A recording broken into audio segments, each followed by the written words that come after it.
How to run an election campaign. Hi, I'm Paul Gold and I'm the Community Officer at LUU. In this video I'm going to give you some advice about what makes a great hall election campaign. The first thing to look at is the budget. There are no budget limits on this election, which means you can spend as much as you want, but you won't be reimbursed by LUU. Remember that money can't buy you love, and it certainly can't buy you votes. So be honest with yourself and give yourself a strict budget, probably no more than £10 for posters and flyers. Try to find out what you can get for free to help with your campaign. Do you have an old bedsheet that could double as a cool banner? The main thing you need to think about is, what do people want? Talk to your friends and neighbours and find out what they want you to do. Once you know what you should be doing, think about how you're going to do it and what unique ideas you have to appeal to the people voting for you. Remember to target your message to certain students. Different students will want different results. Okay, so you have some ideas and you want to deliver them. It's time to tell students what you want to do. Writing your manifesto is when you tell students who you are and what you want to do. Students will see this online when they come to vote for you. You fill your manifesto online, so make sure you have an idea of what you want to say. You can also save your manifesto as a draft before you publish it. Make sure you upload a photo of your smiling self so people can recognise who they're voting for. Don't make it too text heavy. Keep it clear and concise. When making posters or leaflets, keep the info simple. You don't want it looking like this. More like this, but remember, give it your own style. Finish with a snappy, memorable slogan. If it's short enough, you can put it on the ballot paper. It's important to know how people can vote for you, so here's a quick rundown on the voting system. We use a system called Single Transferable Vote, or STV. Now calm down, I know it sounds confusing, but it's really quite simple.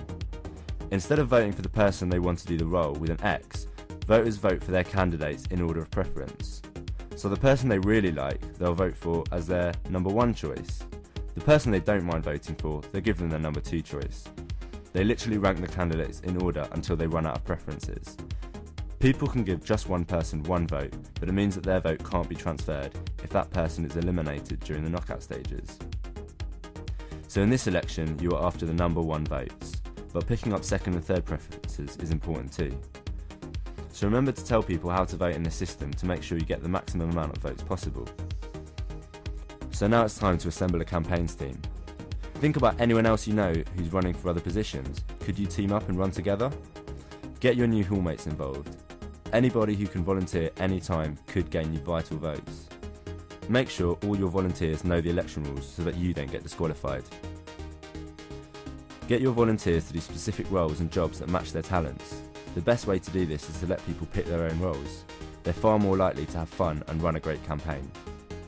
Remember that whatever the outcome, you say thanks for their help and support. So you have a team, you have posters, but now we have some tips on how to win online. Make sure you rule Facebook. This is a great free way to run your campaign and getting others to support you. Facebook events for polling dates, Twitter accounts, hashtagging your campaign, and great YouTube videos are great ways to spread your message. Remember that the rules still apply online. Also, these free sources are very good to get momentum, but won't win you the election. That's up to you using your greatest asset. You are the best thing about your campaign. Make sure you are visible and talking to your potential constituents. Remember, only people from your hall can vote for you. Run a varied and fun campaign. Try to get as much out of the experience as you can, whether you win or lose. That's just some of our tips on running a successful election campaign. If you have any issues during an election, remember to contact the Campaigns and Democracy Support in LUU or go on the elections section of the LUU website.